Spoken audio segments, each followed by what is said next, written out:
안녕하세요, 뉴스반장입니다.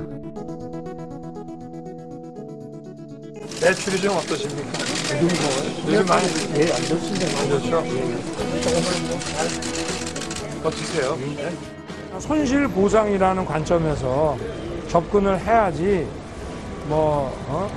몇 퍼센트 이하는 전부 지급한다, 그런 식으로 접근해서는 안 된다. 이준석 대표님하고 저하고 계속 이렇게 상시 논의를 하고 이렇게 의논해 가면서 조직도 만들고, 당에 큰 지지를 보내주셨던 2030 세대가 앞으로 더 많은 지지를 보낼 수 있도록 후보와 제가 공통적으로 같이 노력하겠습니다. 6일 국힘당 윤석열 대선 후보가 바쁘게 움직였습니다. 전통시장을 찾아 매출이 어떻냐고 묻는가 하면 이재명 더불어민주당 대통령 후보의 전국민 재난지원금 지급 공약을 비판하며 민생을 챙기는 대선 후보로서의 면모를 보여주기에 바빴는데요. 이 후보를 쫓기 시작한 듯한 허둥대는 모습을 연출했습니다. 특히 이준석 대표와의 급만남은 2030 세대의 국힘당 지지철회와 탈퇴러시에 당황한 기색이 역력해 보였는데요. 자기도 뭘 어찌해야 할지 난감해하는 모습 그 자체였습니다. 반대로 이재명 후보는 코미디 정치 시사 프로그램 SNL에 출연해 주기자가 간다 코너에 나와 영화 말죽거리 잔혹사, 아수라와 관련한 질문을 받고 특유의 유머 감각으로 폭소를 자아냈는데요. 이 후보는 주기자가 진행하는 인터뷰에서 휴가 때 영화 말죽거리 잔혹사와 아수라 중 하나만 본다면 이라는 질문에 큰 웃음을 터뜨렸습니다. 이 후보는 둘 다 안 보고 싶다라고 즉답을 피했으나 이어 이미 둘 다 봤다, 아수라가 더 재밌었다고 말했는데요. 영화 말죽거리 잔혹사는 이 후보와 과거 연인관계였다고 주장하는 배우 김부선 씨가 출연한 작품이고, 영화 아수라는 가상의 인남시를 배경으로 한 인남시장의 비리를 다루는 영화로 최근 대장동 의혹과 맞물려 각종 스트리밍 서비스에서 역주행 중인 영화들입니다. 이 후보는 민주당 대선 경선에서 경쟁한 후보들과 관련한 질문도 받았는데요. 물에 빠진 이낙연 전 대표와 추미애 전 법무부 장관 중 누구를 먼저 구하겠느냐는 황당한 질문에 이 후보는 제가 차라리 물에 빠지겠다고 답했습니다. 굳이 꼭 한 명만 골라야 한다는 계속되는 질문에 이 후보는 이낙연 전 대표를 먼저 건져드려야겠다고 답했는데요. 정치 구도를 생각하면 이 전 대표를 먼저 건져드려야 한다는 게 이 후보의 생각이었습니다. 사실 이 말도 안 되는 상황의 선택을 강요한 것 자체가 블랙 코미디인 거죠. 어머니와 아버지가 물에 빠졌는데 누굴 구하겠냐고 강요한 것과 별반 달라 보이지 않습니다. 이어 다시 태어나도 지금 아내와 결혼하겠냐는 질문에 이 후보는 저는 그러고 싶다라면서 하지만 제 아내는 다시 그렇게 살고 싶지 않다고 한다. 상처가 좀 많다. 그래서 반드시 다시 결혼해야겠다고 답했습니다. 인턴 기자를 연기하는 주기자가 간다는 코너에는 심상정 정의당 후보를 비롯해 국힘당 윤석열 후보와 홍준표 의원 등도 이미 출연했는데요. 뉴스를 보고 찾아본 방송은 그저 그랬습니다. 이게 정치 시사인지 뭔지 이해가 도통 안 됐는데요. 굳이 보시라고 권하지는 않겠습니다. 홍준표 후보는 지금 젊은 층 지지율을 바탕으로 해서 가파르게 상승세가 보이고 있는데 가능성 어떻게 보세요? 모르겠어요. 그게 얼마나 지속될지는 모르겠는데 지금 앞으로 더 치고 올라가기는 힘들다고 봐요. 힘들다고 보세요. 이렇게 말씀하시면 또 홍준표 후보가 많이 화내실 것 같은데.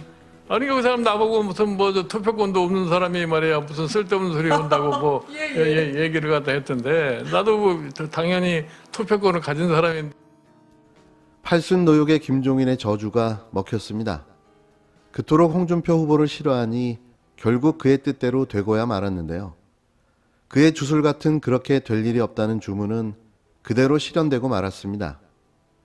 국힘당 김종인 전 비상대책위원장이 원톱 총괄 선대위원장으로 국힘당 선거대책위원회를 이끌 것으로 알려졌습니다. 윤석열의 뒷배이자 브레인으로 윤석열을 이끌고 조종했다는 구설이 사실로 확인됐는데요. 이준석 대표와 윤석열 대선 후보가 김 전 위원장의 컴백에 공감을 이뤘고 김 전 위원장도 사실상 수락했다는 입장으로 전해졌습니다. 이로써 국힘당은 명실상부한 노인의 힘을 과시하게 된 거죠. 이러니 2030 세대들이 줄 탈당할 수밖에 없는 건데요. 딱합니다. 야권 관계자는 김 전 위원장이 15일 자신의 출판 기념회를 마친 뒤 오는 20일 전후로 총괄 선대위원장으로 올 가능성이 크다고 말했는데요. 김 전 위원장이 총괄 선대위원장을 맡는 문제에 대해서는 윤 후보와 이 대표 간 전날 오찬 회동에서도 의견 일치가 이루어진 것으로 전해졌습니다. 누구 하나 대통령으로 만들어 본 적 없는 야권의 킹메이커로 꼽히는 김 전 위원장이 선대위를 총지휘하는 역할을 맡아 대선 무대에 전면에 복귀하는 건데요. 지난 4월 보궐선거 이후 당을 떠난 지 6개월 만입니다. 저는 이렇게 평가하고 싶습니다.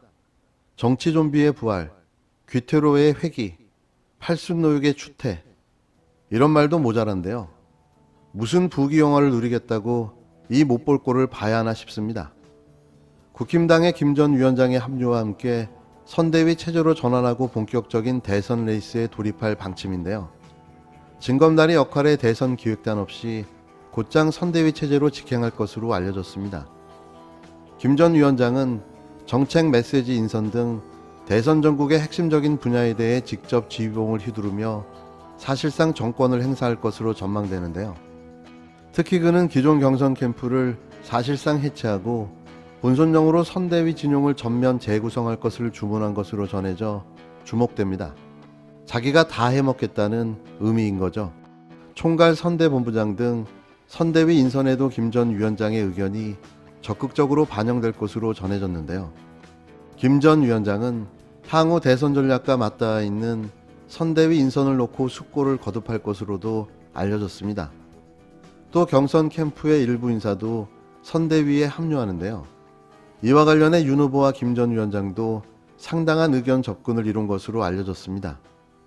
윤 후보는 지난 3월 검찰청장직에서 물러나 정치권에 투신한 이후 김 전 위원장과 꾸준한 신뢰를 쌓아왔는데요. 지금까지 윤석열을 코치하고 멘토링한 주역이 바로 김종인 전 위원장인 거죠. 실질적인 막후의 배우의 조정자였던 겁니다. 김 전 위원장은 경선 막판에 이번 대선은 더불어민주당 이재명 후보 대 국힘당 윤석열 후보의 경쟁이 될 것이다라며 윤 후보에게 공개적으로 힘을 실어줬는데요. 반대로 홍준표는 안 된다는 저주를 퍼부었죠. 또 대선을 위한 종합적인 전략을 짜는데 도움을 달라는 제의는 올 수 있다고 본다며 사실상 구원투수 등판을 예고하기도 했습니다. 이 때문에 야권 안팎에선 김 전 위원장의 선대위 합류를 기정사실화하는 분위기였는데요. 이 후보도 단연코 김 전 위원장이 선거에서 작전 지휘를 하는 역할을 하셔야 된다며 그래야만 대선 승리에 가까이 갈 수 있다고 공개적으로 러브콜을 보내왔습니다. 딱 한 번 지난 4월 7일 서울 부산 재보궐 선거에서 승리한 경험을 가진 그가 과연 대선 승리라는 거대한 목표를 이뤄낼 수 있을까요? 그가 선대위에 합류한다면 홍준표와 안철수의 지지와 협력 그리고 단일화까지 이뤄낼 수 있을까요? 저는 불가능하다고 생각됩니다. 그리고 그렇게 되지 않기를 바라봅니다. 이걸로 2030 세대의 지지는 영원히 끝났죠. 김종인, 노인의 힘을 기대해봅니다.